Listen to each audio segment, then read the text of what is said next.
Hey, this is Jesse. We're here at the Vinyl Voices studio for season 2, y'all. We have a few changes. Most notably, co-host right here, Gladys Fuentes. Say hi, Gladys. Hi, Gladys. Gladys, who do we have on the show tonight? We've got Houston's horniest talker around, Christopher Seymore. Howdy. Thanks for being here. Yeah. Thanks for having me, y'all.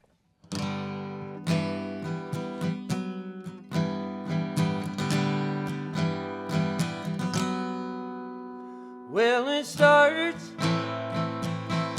you coming in late with a guilty breath and a whiskey smile on your face. I'm in bed, didn't want to wait for you to walk in with that fresh batch of light you made. Everybody loves a cheating song. They're the ones that's getting cheated on. No one cares about breaking hearts, telling stairs that's falling apart. And everybody wants to be George Jones until they're in the dark drinking alone. Everybody loves a cheating song. They're the ones that's getting cheated on. And you think you don't talk in your sleep, but the drunken words tell the sober secrets you keep. So tonight I'll be stepping out to you. Second chair ain't fair, but I know you won't care till it happens to you. Everybody loves a cheating song. They're the ones that's getting cheated on. No one cares about breaking hearts, telling stairs that's falling apart. And everybody wants to be George Jones till they're in the dark drinking alone. Everybody loves a cheating song. They're the ones that's getting cheated on.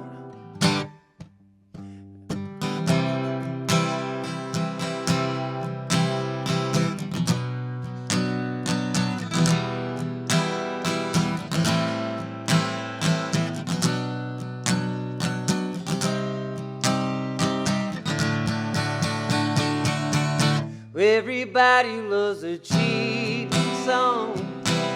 They're the ones that's getting cheated on. No one cares about breaking hearts, telling stairs that's falling apart. And everybody wants to be George Jones until they're in the dark drinking alone. Everybody loves a cheating song. You're the one that's getting cheated on. Everybody loves a cheating song. You're the one that's getting cheated on. All right, so that was Cheated On by Christopher Seymore, sitting here with us, our guest tonight. It's me. Thanks for coming. Thanks for having me. Yeah. So let's talk a little bit about that one. I mean, just the whole idea of, cheating. It's so, like the lyric basically says, we are attracted to those songs for some reason. So maybe after singing it and playing it and writing it, what's kind of some insight as to why we like those kinds of songs? I think it's like, I don't know. First of all, I think they're sad songs, no matter how you go into them. Yeah. It's either about the guilt of being the perpetrator, right? Yeah. Or it's about the grief of being the victim. Right. Or it's about the guilt of being the other person, Like there's all those different angles. So it's it's just human life. I mean, songs really were about like our lives at one point, like really, truly, you know, like before radio was a thing, you know, every ridge sounded different. And old time music, you go ridge to ridge, is completely different sounding. The way they play their instruments, what they do. Not till we had radio did those things become more homogenous. So I think it just is to the core of who we are, the murder ballad, the cheating song. The broke song. Yeah. The struggling song.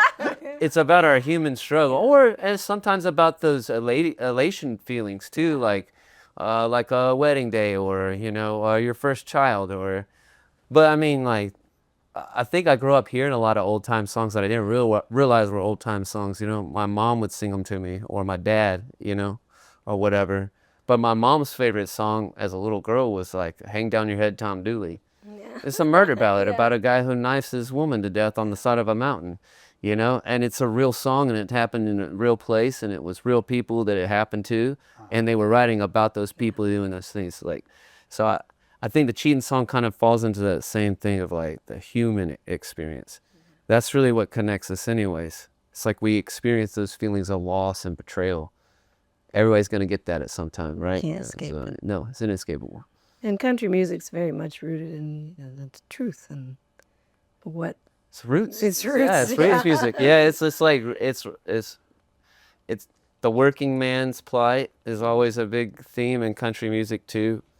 As much as like the cheating and the drinking and other things, there's those other songs about family life and all those things. So gospel kind of rolls into that, and then blues.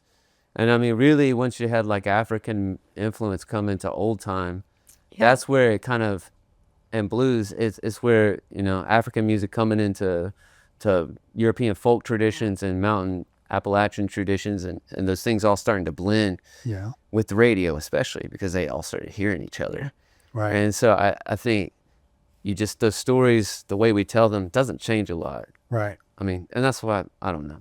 We could get in a conversation about AI writing songs that way, but I think that Can every AI artist has to write a write cheating for song?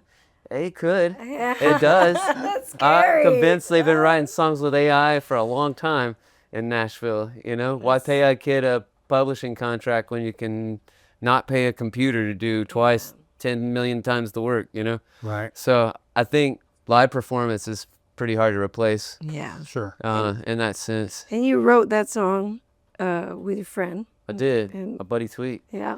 Yeah, my brother. Yeah, we would always come up with goofy lines between us or whatever. But yeah, AI can't do that. he just came in and was like, "Hey man, I got this song, you know." And, what is it? He said, "Everybody loves a cheating song till they're the ones that cheat on it." And that little melody, and I was like, "We're gonna write that." So we did. You know, it just took a while to get there. He wasn't happy with the phrasing at first because it's a little different than his style. I think that's what you get when you write with other people, though. Yeah. Right. Like the way he crafts lyrics, especially in the verses, it changed the shape and the texture of the song. I wouldn't have wrote that way. I wouldn't have pieced that together in that way. So having those influences, you know, that's that true collaboration. It's just in the DNA of that art form, you know. It's very intimate. You have to trust the person. I don't trust Feel- them at all. I'm just kidding. I'm playing. I do. But I mean, creatively. Yeah, you don't I have to mean- give them your wallet or nothing, but you gotta like. I always be think of able to- myself as a great editor. Yeah. I think that's what makes me a good co-writer, is because like I'll take what you have and we can preserve the idea, but we can find a better way to present it. Yeah. You know, and good writing is good editing. You know, Yeah. that's Yeah, just it's really true. what it is. Yeah. It's that process to bring it from a line from him walking in from the garage at a family event, like we're doing Thanksgiving, you know, stuffing our faces, and into a song. It just, the process of doing that with somebody is freeing in a lot of ways. It takes the pressure off, I think. Not everybody likes to co-write though. That's Yeah. true. Yeah. That's true. Yep. So there's some, control freaks out there, like it's got to be my way or no way, and so Yeah, I think you lose a lot in the process with that. You know, like taking the why not approach Yeah. instead of the why approach. Because I mean, hell, it's not like you're recording the tape anymore, you know? Like Yeah, what you can just- that you can just It's digital, baby. It's do it. You can always do it the way you were doing it. You can always go back and do it that way. But if you just exercise that idea before it has a chance to live, then you miss on the beautiful things. Like that song also, especially in the studio recording, it changed shape when we went in the studio. I mean, we had lyrically had it written, and I had a general layout of how I wanted the melody to be and the chords. But then that arrangement, the way our chord choices, that all is a lot of like Kevin and Avery, Kevin Skirlin and Avery Davis working in the studio to help produce the song. So, it really kind of lives in different forms until you put it in stone. For sure. And that's really not until it's released to the world. Yeah. Like until then, it's a malleable thing. Right. And it's one of those songs I heard at the Horny Tonk first, I think, and then I heard a recording of it Yeah. from Wolf Island and those. Yeah. That was a smooth segue for us to get into horny tongues. Yeah. Because we haven't talked about Community. it. He's all about making the whole community horny. I mean, once look, a week. Gladys- You too can get With an horny. eye. With an eye. Well, what's that about? Tell us, because But that's really, it's tough in Houston because we're a large city. We're extremely sprawling. We're 650 square miles of urban jungle. And people Yeah. work. Yeah, everybody's got something going on, and there's no centralized place for information a lot here. right. I mean, Horny Tonk Society's been around for going on 3 years now. But we wanted to find a way to unite our community around a central source of information and also promote everybody within that scene together. Yeah. And to give ourselves ownership over our own music scene instead of being like, why don't we have one? Yeah. So, we just decided, a few of us that we would just change that. We do it by working together. We do it by building relationships with other people outside our city and then connecting our local community to those people and us as musicians and artists working together. And, it took on different reiterations during the process of putting it together, but ultimately we just wanted something to be ours, Houston's. Yeah. We have a lot of rich tradition here, and it gets glossed over, and we're never, Yeah. we got a little bit of a second city mentality here, even though we're the largest in the state. Well, and our musical history is Yeah. So it's huge. yeah, and it's crazy to me that doesn't still exist here in the same way. And again, we talk about mid-sized venues, we can get into all that stuff, but really it's about just bringing people together. Yeah. That's something that we lack, is that personal connection with people. And when people come out on a Tuesday and they come regularly, they start to get to know one another. Yeah. Right. There starts to be friendships and I've made lovely relationships. horny Yeah. friends. Hey, most of those people we met through that thing. And so now we all know each other. Now we're all showing up to shows together. Now you show up to see somebody from out of town play, and lo and behold, there's a whole bunch of people you know there. Yeah. And then in a That's sense, nice. That's good. an identity.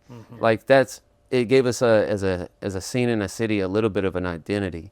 And I think that just came from a bunch of artists and people buying into like building it together. Yeah. Like it can't be done by one person. No. It has to be done by like everybody. Right. So, and now we got baby bands springing up and, Yeah. the signs of like a healthy scene. Yeah.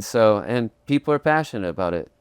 And we got dancers. No, And I think yeah. that's part of the central point of the community too. And a lot of the music that we play is dance hall music. Yeah. These are dancing songs. That song is a dancing song. Get you out there, get horny. Yeah. I'll dance that song. Yeah. Can we focus on the horny for a Yeah. second? we Because can all focus on the horny. I mean, there's other what you're doing is I think we were talking a little bit before we started, rolling. But there are other Are we rolling? honky tonk. Hey, we're rolling. Yeah, we're rolling. It's live. It's not live. It's not. But there are other honky tonk societies, or this kind of thing, in other cities in the country and stuff. And you guys engage with them, they engage with you. But there's no other horny tonk. No, it's just kind of our own little thing. And that's because it's just kind of born here through people that are here. And again, I think people think about it as this big, grandiose thing, but really it's a very basic, simple principle. And it applies across all facets of life, I think, especially coming out of 2020, because, I mean, that's really, Yeah. that's when things started to pop up. 22 is when we started doing this. Right. And, and those ideas were really born with the song swap that I did with Patrick, Seymore Sunday Shootout, Yeah, yeah. and then the All podcast. those we're at doing that. the Shady at Acres. Shady Acres, right? Yeah, and we just it's just those little baby steps and the ownership that you take over it yourself. And then if you take ownership and your friends take ownership and then y'all start working together, Yeah. that'll bring other people that are interested in doing that into the fold, you know? And so slowly but surely, word of mouth. And now it's like it kind of sustains in a different kind of way. There was a time where I would walk in on a Tuesday and I would just know every single person there. You know, I've known them for years, you know? It's like my friends, you know? And now I walk in and there's just new people there every week. People we never met before, people who are just discovering it for the first time, or people who are from other places even, you know? Right. And we should say the Horny Tonk is at the Big Top. It is a Which Shoeshine is Charlie's a Big Top Shoeshine Lounge, Charlie's, the which one is and a only. wonderful little spot. That spot just feels good. Well, those guys took a chance on it, you know? I talked to Alan Hill, who does the booking there at the club, and then Pete Gordon, the owner, he's always been very supportive of me. Personally, in my endeavors to be a musician and a writer. So it just was the right place.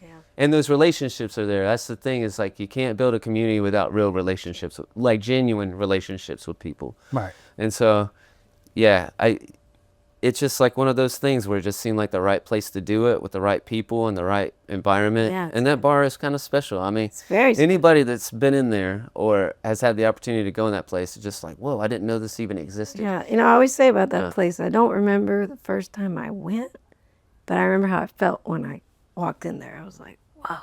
Yeah, well, It's like all the stuff inside my head just exploded. Yeah. It's crazy little space. And you know, the first time I talked to you about it, y'all had just started. Mm-hmm. And I remember you telling me like y'all's purpose, and you know, with time, maybe someone who's on tour is like, I've got a random day and I'm driving through Texas, like maybe I'll find, and they'll find you.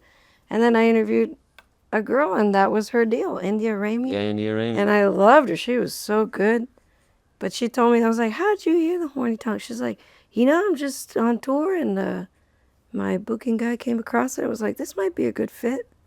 And I think it was. Well, it's been interesting, you know. Well, like my buddy Dylan Earl comes through fairly often now, but he never really played through Houston before. Yeah. And that relationship came about from a relationship I developed with John O'Leroy and Rich Russell, a couple other guys that he knew that like we did the song swap with. Yeah.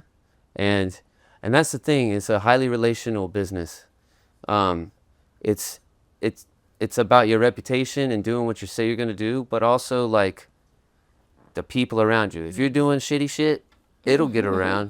People will find out about it. Everybody talks. Whether you're a venue, whether you're a booker, whether you're like promoter, whether you're Sometimes an even the artist. fans. And sometimes even some fans get around at the old rumor mill. But it's That sounds like a story that needs to be offline just, right here. But it's Let's like not one forget. of those things, you know, like it's all about developing genuine, real relationships with people. I think that's important in life Yeah, in general. Like those meaningful relationships are what give us our connection to the world. Yeah. exactly. And so I think that was it, man. We just developed relationships with people, and we were consistent, which is always the thing. Consistency. Being able to be very consistent with something is difficult over a sustained period of time. Yeah, That's like one of the main ingredients to success. I think it's like consistency. sure. You know, anybody can be good for 5 minutes. Yeah. Well, that's how good we are. Like the whole, that we're here at the end of the segment, but like it went full circle, because when we started, we're talking about how songs are about that connection, and then we're ending on talking about, you know, connecting in a more professional way, you know, than just what we'd hear in a song, but full circle anyway. That's what we're going with, so we can end the segment. So.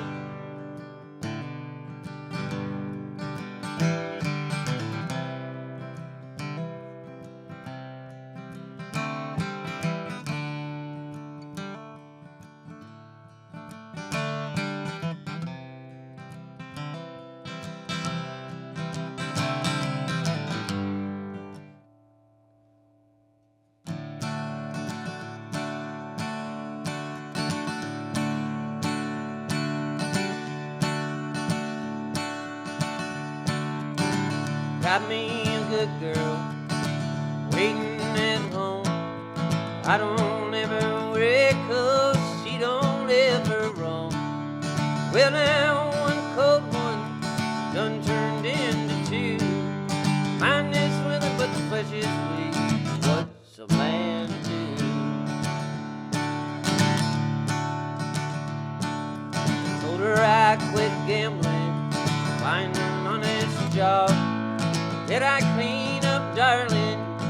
said I done found God. Just like a mold is pulled into the flame, the flicker of that neon end is off the wagon again. Yeah, this high life making me alive. Just a cold one and some honky-tonk special I found. When the dim light of every cheap dive, it keeps me out, fooling around.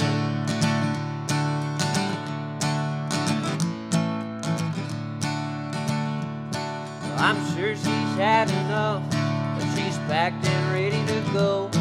Well, I try to fight that thirst, it don't even show. When I tell you, honey, it's just about Miller time. In about an hour I'll be stoned out of my mind. Yeah, this high life making me alive. Just a cold one and some honky-tonk special I found. When the dim light of every cheap dive, it keeps me out, just pulling around. It keeps me out, just pulling around.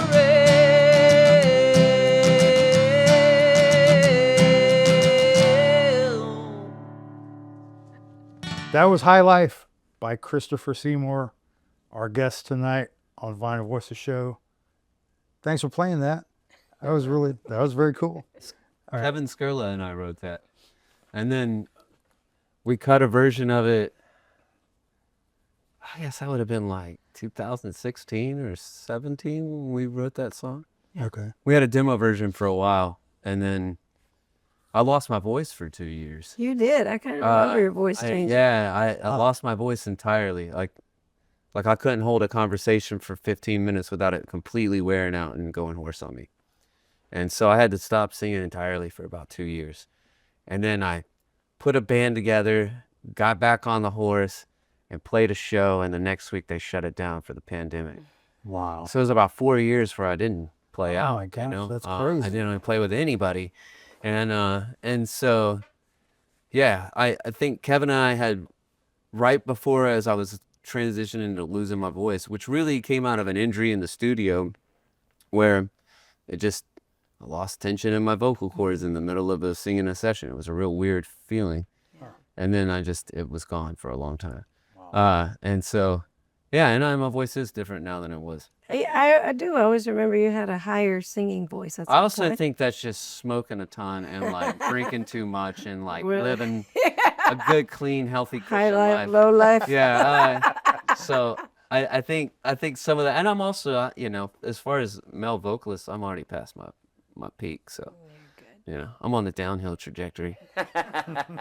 I'm just going to Ray Price this shit and You just don't get get deeper lower. as I go, Your balls are dropping. Yeah, I'll be baritone by the time I hit 65, Me too. Yeah, they call that gravity, Gladys. Yeah.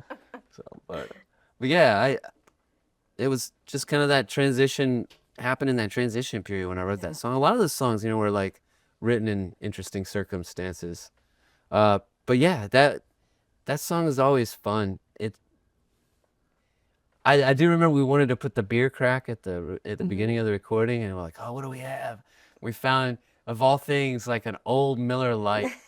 So it had a little extra pop to it because that thing had been in the fridge for like 2 years. 'Cause Kevin doesn't drink, So like if there's beer out there, it's just because people brought beer out to the studio and left it, And so I was like just some rando Miller Lite in the fridge.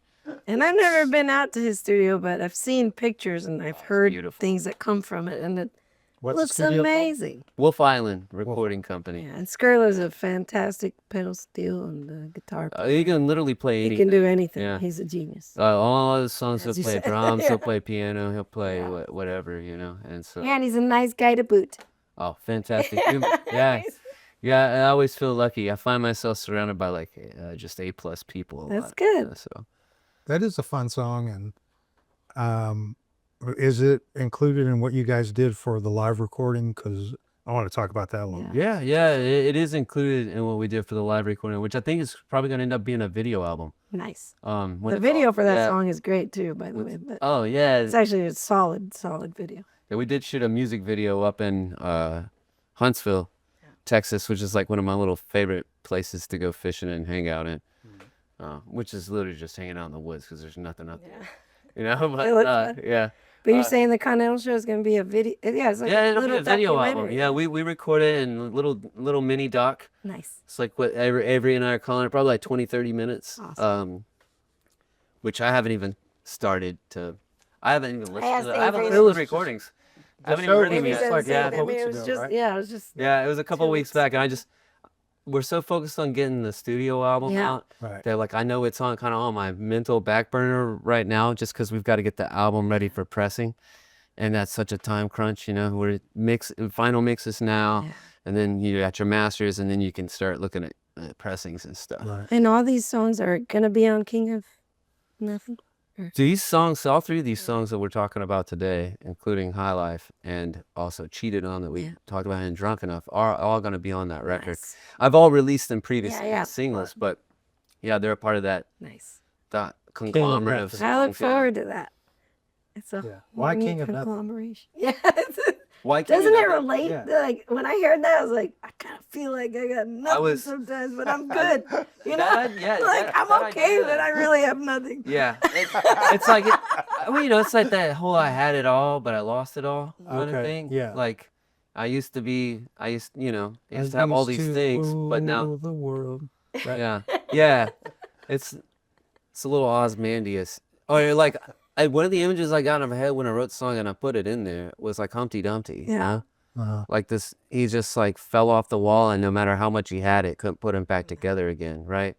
And I think that's what that song feels like. I was working in the mid-Main parking garage when I wrote that song as a parking attendant in that King of little Nothing? hole, in that whole little cave of yeah. an office. Yeah. And so, yeah, it just was one of those things. And I came up with that line when I was out at the farm at Wolf Island, at the studio, and I was talking to Kevin. I was like, "Yeah, I used to be the king of nothing." I was like, "I'm the king of nothing, but I used to have it all." And he's like, "You should write that song." I was like, "Oh, okay, yeah, maybe I should." So, yeah, There you yeah. go. And so when the album, like spring or spring, yeah, Okay. April, May, I think is like a true tentative release date. I'm not committing to anything until I book the show for the album release, and I have to, you know. But I know it's gonna be like that early part of the second quarter or the end of the first quarter of the year. So And you and your band toured pretty regularly now, so Pretty I'm sure regularly. with that you'll yeah, Western we're cosplay will I go think play. I'll do some dates out west in the spring or the early summer, and then I know we're headed back up to New York and Nashville again in March, Nice. and we're headed up there next month in January. So Awesome. yeah, Yeah. as a tour, I mean, you know, you have to do it. We were talking about this a little bit beforehand, but there's, you know, it's fun too. Like, I mean, I really am just like, I want to tug like a good tour story out of you because, you know, oh, it's the best worst thing ever. You know? right? Well, it was there. I think it's the one thing that I think people don't really realize is that sometimes it's just not that glamorous. Yeah. I find that most people in their life are like, I want a life full of adventure, but they really don't want a Yeah. life full of adventure. That means like narrow escapes and near misses, man. You're taking a You know? dump in a That's box. like when everything mister. went wrong, but it worked out. That's an Yeah. adventure, you know? Yeah. So I think tour can be a lot like that, or a lot of like sleeping in the van or sleeping in the back of a venue, or seeing the back of a venue and seeing the inside of a van and then Yeah. seeing the back of a venue. Right. You know, depending on what those things can be like. But I think some of it is just like, oh, I think the better stories I have from touring are probably like tour managing a little Yeah. bit too.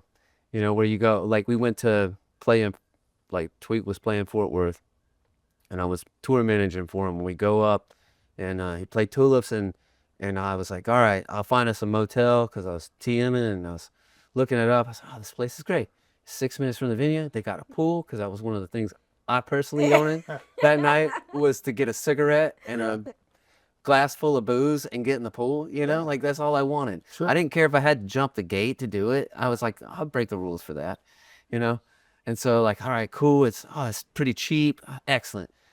Dude, we show up to this place and it is one of the Shithole. seediest shitholes I've ever stepped foot to. I'm A not pool lying. that gets you pregnant. First of all, I book it, you know, and we're pulling in and I look over and I see the pool and it just looks like a putting green. No. It's just like solid green. Oh my god. And it says closed and I'm like, all right, that already upsets me a little bit, but I'm all right. So I go to the office and then the guy tries to charge me extra for the room and I'm like, nah. No, there's no No, pool. homie. I was like, I get it. You're saying it's non-refundable, but I'm not staying in that room if you're charging me that. This is what I got quoted by y'all online. And then I called and booked the reservation and that's what I booked it for. So he finally was like, all right, well, I'll let you have it for this. I was like, oh, all right, cool, man. You let me have it. That's nice of you. You know, thanks. And we show up to this room. It's 110 degrees in the room because it's Fort Worth in like September. And it's 100 degrees plus in the room. There's blood all over the mattress and the sheets. Like a crime scene happened, dude. There's just like stuff all over the place, like used condoms on the counter in the bathroom and cigarettes put out on the Those counter. are extra. He gave Like you a deal. puddle in the floor of the bathroom of some mysterious bad. substance, you know, and it just smells like cigarettes and dog piss in there. And of course the guys are like hot. They're like, oh, I'm gonna go down there. I was like, no, I got it. So I went down and got it switched over, and it's like somebody almost shot somebody because they came flying out of a room. I'm not gonna go into details about that, but it was just like there were just a colorful element there, you know, and a Waffle House. And a Waffle And a House. Waffle House. Always There has to be a colorful, Waffle yeah. House. And a Waffle House.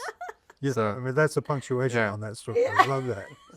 Anything Pretty goes. decent Waffle House with 2 armed guards. You know, it's like you know. So yeah, like it could be like those situations where you end up in like weird, shitty motels where one guy's one of the guys pushed 2 chairs together to sleep in. He was our buddy. Like, this is how Like he has a reputation for sleeping anywhere and in any position. And so like he took 2 chairs together because he didn't want to sleep on the mattresses. Yeah. And like laid out, you know, feet between one side of the chair and then laying with the other back of the chair here, like with the 2 chairs pushed together. With all his clothes on. Yeah. Yeah. I slept on top of the covers and all my clothes too. It was Sometimes you gotta do that. yeah. Well, I mean, you get those stories or like us almost dying going down the mountain in Colorado a few weeks back. Yeah. So, I mean, it's the van's shaking and I'm like taking curves and going in the other lane. And, you know, like there's always adventures like that, you know, Lady with 2 black eyes and no teeth, crying and laughing. crying in the front row, baby. They're like, ma'am, you have to leave. And she's like, and I mean, you laugh, but like at the moment, No, it that's felt fucking- really, Oh no. Yeah. really tragic. And I think No, we it is almost were in fights 3 times in that bar. Jesus. Just because like some guy walked, and I don't know if you guys know who David Miner is. I don't. He's a large man. Okay. Like he's got a few inches on me and he's a little broader in the shoulders, if you know what I mean. So it's like he's like a big guy, and this dude just came up and just starts talking crazy shit to us. Sitting in the bar, and David's like, "Excuse me." I was like, "Ah, don't do that, No, man. no, Yeah, don't do that. Don't do that. If he chokes you right now, I'm just gonna watch. You're real annoying." No, but yeah, it was like I don't want to talk about Oak Creek particularly. I mean, You don't have the to. venue treated us really well. No. You didn't Bar have to staff say was anything awesome. specific. And It the was town itself, just a people were reference. sweet, but it was just like a wild. It was Western as fuck out Yeah. there. It was just Western as fuck, you know. And They there's should have that on the side. lots, Yeah. lots of drugs going on that night. Not with us. Right. I mean, we were, you know, but I mean, it's just like it was like one of those Yeah. moments. You're booked. You got to play it. Yeah, and you know, it's like snowy getting out there, and like I haven't driven in snow in 10 years, and I show up and it's a blizzard. I'm like, this is like, you know, I lived up north for 8 years, and I only went through one real blizzard up there, and we show up in Santa Fe, and I'm like, it never snows like this early in the season. Oh, great. So yeah, you get those. I love Western as fuck. All I imagine is like the band behind the chicken wire. Yeah, oh yeah. Yeah, it was Western out there. It was fun. I'm glad you made it. You boys Yeah, did okay. Yeah. that. And you're here with us. But you get those tours from hell, like one where we got booked in this venue. This was like forever ago. It's before Son of Bitch. It's before all those other bands. I was just out of college, and we got booked at this venue in Erie, Pennsylvania. We're on a little short leg tour, about 6 dates.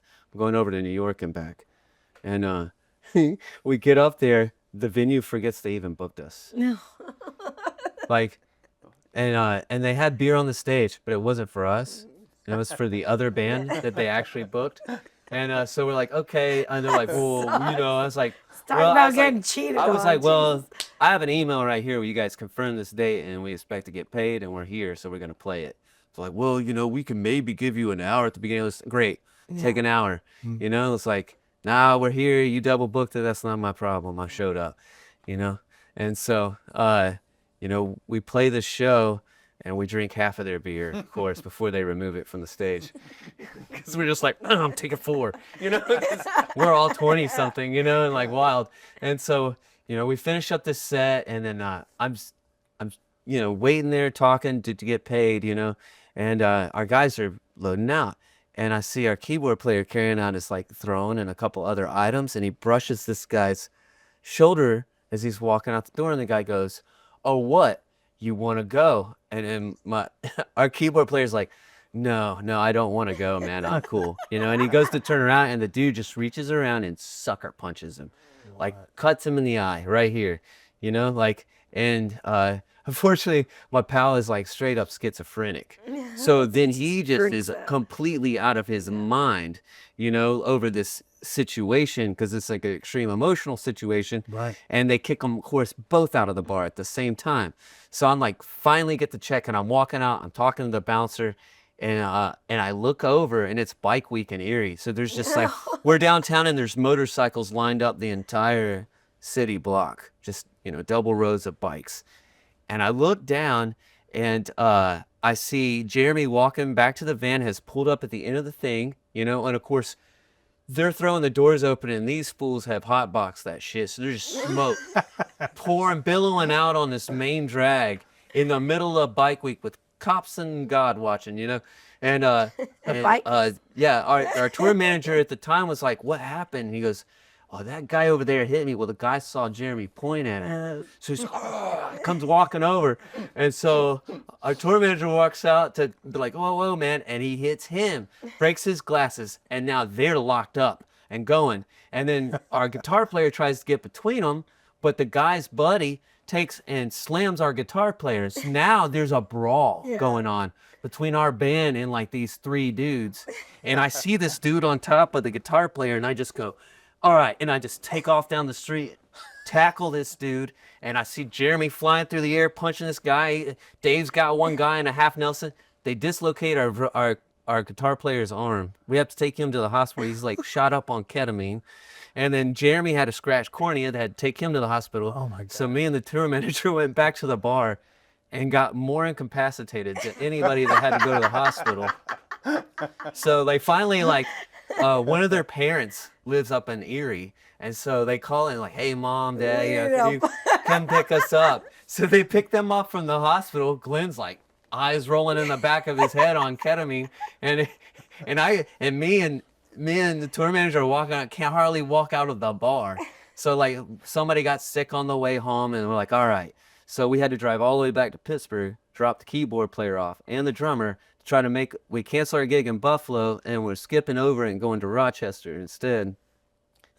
We get to Irving, New York, and the wheel bearing blows out on the van, and we're stranded. So we end up like breaking 40s in a ditch and playing hacky sack kitchen staff of this place in this little town when there's nothing there.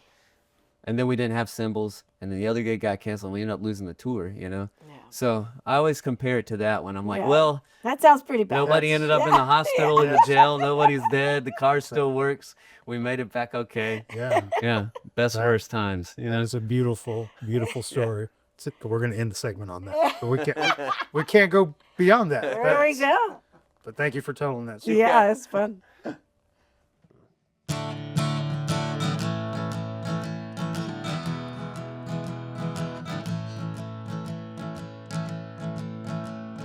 Cigarettes burn like effigies to the dying sun. I feed him coins into that jukebox, playing our songs one by one. Oh, friend, why you done left me alone with an empty Dixie cup while she's waking up in her lover's arms. Yeah, I'm stoned enough to think, drunk enough to call, cheap enough to be wasted, you're full enough to fall. Oh, can I taste what you tasted? Can I know what you know? Cheap enough to be wasted, drunk enough to call.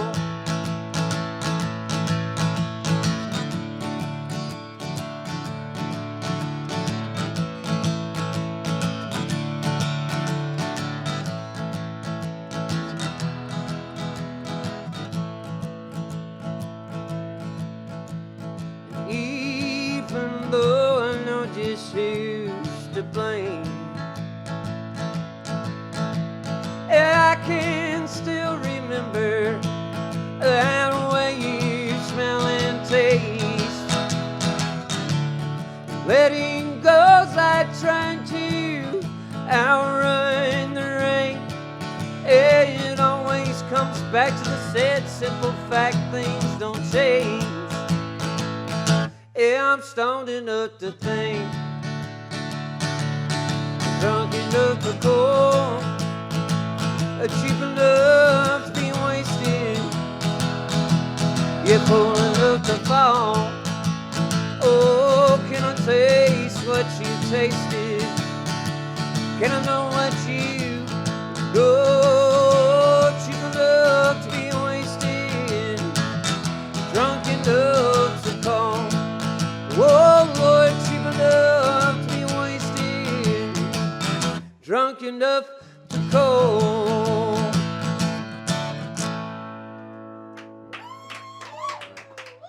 I don't know. That song's just about drunk dialing somebody. Yeah. You know? Yeah. Drunk dialing used to be real. I don't know if people still do. They still do it? No, because Is there a phone? No, because there's Yes, Yeah, drunk drunk texting is a thing. Yeah. Yeah, let me Hey, drunk slide. hey, to you your telling me DMs. there's still people out there leaving messages on an ex's phone, 25 missed calls? Come on now. That still happens. That still Yeah, happens. you're Yeah. probably right. But before caller ID is probably easier. Also, blocking, Yeah. and I take the boots. People find a way, you know. I don't know. It's like drunk dialing's still a thing, I think. Yeah, I think so. if you're But that blocked, you just borrow. Oh, your I friend's phone. just love it. 'Cause it's if like you tell- poetry. It's If beautiful. you like tell people now, like, oh, show me taking a picture. Of a certain age, they'll do this. Yeah. You know, like a camera. Like we all grew up with disposable cameras and different things like that. Yeah. Now they do this. Yeah. Just show me taking a picture, and they'll do this. Phone It's- too. Yeah. They do. Yeah. Phone. It's Yeah. this now and not this, right? Huh. Or like somebody was like, "What do they mean dial somebody on the phone?" And I was like, you know, like when you dial a phone, they're like, I don't understand. I was like, we used to, you had a rotary dial on Yeah. the phone. Then you just push the number around, it comes back around, you know? So it's like all those things, like here's a quarter, call someone who cares. Yeah. Right. Nobody knows what the fuck No. that means anymore. They're like, well, why would you need a quarter? And, what's this That's text? why you just stick to the classics like cheating. Everybody knows what that is. Drunk enough. Straightforward. You're straightforward. Straightforward vices and sinning, you know? That song is very poetic, though. I never heard it just like you did it now. It's very know. poetic. That was nice. That was. It's my like attempt at Gary Stewart in that song. And then Kevin turned it into Johnny Bush. When we got in the studio, really. But yeah, I don't know. Those songs, that song came fairly quickly and naturally. You know, some songs take a while. Some songs take a decade or more. You know, and then some songs take 5 minutes. And like, why that is, I don't know. There's no rhyme or reason. No, It's just I just wish they all took 5 minutes.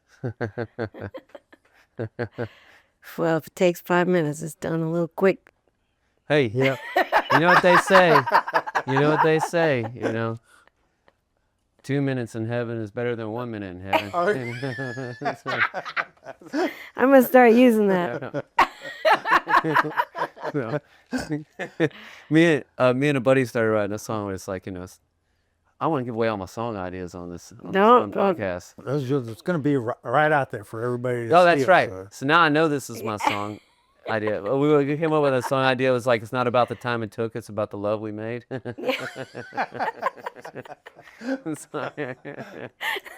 We need to hear that one. Yeah. I mean, it's a horny tonk song. Right It there. was a little horny. You know? Yeah. And Drunk Enough fits perfectly into the horny tonk repertoire. Yeah, I think that's another one of those songs. I love it. Like, people have a perception of your song, you know, like second verse where it's like, even though I know just who's to blame, everybody assumes it's the speaker in the song, right? Like the person telling you. I even though I know who's to blame, I still think of you and I still want to call you when I'm fucked up.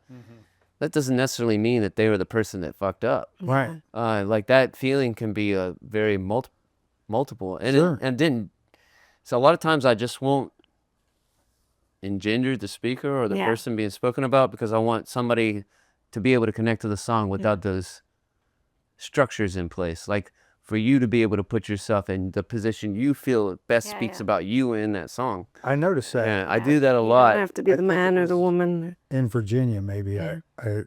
There's some, like, I think it was that song that there was that kind of wrinkle to it. I was like, oh, what's going on here? You know, I think that's really cool. Like, you know, I think with that song too, it's like people always ask me, is that a person or a place? right. And I say yes. Perfect. Yeah. No, I just, this song, our show started out as let's delve into songwriting and let's ask all these musicians about song. And, I think that that's a really cool place to start a conversation, but everything that comes with it, everything we've been talking about tonight hasn't been that song centric, but it seems to always come back to it, It's Was. that's the world that you live in. So, Well, those are just moments taken from real life. yeah. And some people are writing a story that's like more directly about them, but every song is about me that I write, in some level, because it comes from my own experience or my own perspective, right? That's you can't have. I don't. Maybe this is a weird thing to say, but I don't really believe in like originality in the way we talk about it. I believe in uniqueness of perspective. Like that's what originality is. Yeah. It's like how unique and different you're looking at that same object. Like you're looking at it from a different position. We talk about an accident on a street corner. If you have 3 people standing there, they'll describe it different. Yeah. Or if you tell people to describe that Modelo bottle right there, right? That one. You're going to describe it different. You're going to focus on different things about that bottle. We might still get the image of the bottle from what you're saying, but like how you say it, how you put it together, how you're viewing that thing is different. And so, yeah. That's what makes it interesting. That's what makes it art. Like, I can see that thing all day long, but I want to know now, what do you see? I want to know what you see. That's Dinner. Liquid courage. No, I'm kidding. Yeah. And I think that's what it is like finding your own perspective and then using your tools, Yeah. which are just built over time, right. mainly from emulation to begin with, Yeah. and A lot of borrowing. people, yeah. And then at some point, those become your tools, From an emulation standpoint, that's a kind of a cool place to go to. Like, I mean, what did you listen to coming up? What were the things that attracted you that made you think, you know what, I want to do that? I don't know. I always loved it. Our lives revolved around music. Yeah. You grew up in a Pentecostal church. Yeah, I was gonna say They got you singing in choirs from the time you can toddle around, And so you always grow up singing. You always grow up singing together as a family too, So I think music just becomes a part of your existence. But I think that expression, which is something I always wanted to do. So, and then couldn't quit. It's like, and sucked at for a long time. I think that process of learning through those things, getting better, improving. I know that one thing was funny is like coming back to playing again, people are like, wow, you've really improved, which also made me go like, well, what the fuck do you mean by what did that? it sound like before? Yeah. You seem really amazed by that, so I'm starting to feel bad about myself. But I think that's what you want to hear when somebody's had a break from you for a while, hasn't seen what you've done or hasn't listened to what you've done, or hasn't been a part of the progression. When it's every day, your beard don't look like much, Yeah. But if you're clean shaven and then somebody sees you 6 months later, Right. it's drastic. right? Look And at you so both. I think it's that same thing with your art. It's just like the evolution from day to day is very not visible sometimes. Right. Because it's a year's process, you know, decades. And then you get the reaction from somebody you're close to, and you're like, oh, wow, I have progressed. I have improved. And I have, you know, but also you develop your own sense of who you are and how you do things. I think voice development's a big one. Yeah, it If is. you listen to early records of a lot of artists, or like for example, George Jones. Yeah. Listen to early George Jones. It's not just it's there. Like when you hear George Jones and when you think of George Jones singing, it's there, but it's not like it was as his career progressed Right. or any of those guys. They all became influenced by the people around them too. Like you wouldn't have Johnny Paycheck really if you didn't have George Jones. And a lot of what Johnny Paycheck does, sure, that's Johnny Paycheck or Donnie Young or whatever he was going under at the time. But, you know, like that influence from George Jones or George Jones' influence from like Ernest Tubb and Hank Williams or Ernest Tubb's influence from Jimmy Rogers, you know, and that on down the line, the amalgamation of all that talent that's preceded you, all the traditions and Yeah. stuff. I think that's important to preserve those things. Yeah. And you take a piece of those people with you, you know, like you can't hear Gary Stewart and not hear Jerry Lee Lewis. I can't, Yeah. you know, like especially if you listen to like his early album, it's Jerry Lee Lewis. He wants to be Jerry Lee Lewis, and it shows, you know, and he does a pretty good Jerry Lee Lewis impression. But then his big album, the next one he came out with in '75, Out of Hand, that's Gary Stewart. And like you hear it in the first one, it's there. He's unique. He's very unique to who he is, and he's already in his late 20s, I think, by the time that first album came out. He's in his early 30s when Out of Hand comes out, and so I think that's another thing is we see artists progress so much from a younger stage now than we used to because it cost a lot of money to record. Yeah. Right. Who wants to take and put all that money behind some like 20-year-old Little kid? nobody. Right, and now a 20-year-old kid can buy a couple things online and create stuff for himself. You might end up with weird anomalies like Nas, you know, recording that Illmatic all in his own house when he's like 17, 18 years old. Right. It's insane. Yeah. But then again, like not everybody can be Hunter S. Thompson and write the Rum Diaries when they're 21. Some of us need some age and experience to actually have perspective. Right. So yeah, I think that perspective is the big thing, and that comes through garnering experience and then just being genuine with making art for you first. Yeah. You know, Definitely. honest. 100%. Yeah. It's so cool that this turned into this. Like, I mean, it's just like, you know, again, it's a show where we talk about songs somewhat, but, you know, really what we're talking about is human expression, you know, your experience, everything that you're putting out into the world for somebody else to take and make it part of their experience. It's just a really cool thing and an honor to get to, you know, chop it up with people like you that are doing it. Totally. Yeah. We appreciate you coming and talking about it all. I want to do it again. I want to keep doing it, but I'm getting the Well, go every Tuesday. You can get horny, Jesse. every Tuesday. Every We do it every Tuesday. I'm going to Chris get can horny make you horny. every Tuesday, And the Western cosplay. and I want all of Houston to come get horny every Tuesday. They should. They should, right? Where at? At Shoeshine Charlie's Big Top Lounge. On Main Street in Houston, Texas. Yeah. All right, y'all heard it from the man himself. King of Nothing out next year. Out next year. All right, Christopher. Thanks so much. Yeah, thank y'all. Appreciate you. Yeah, it's nice hanging out with y'all. Yeah, it's fun. All right, that's our show for this week. Bonner Voices Show. We'll see you guys next week.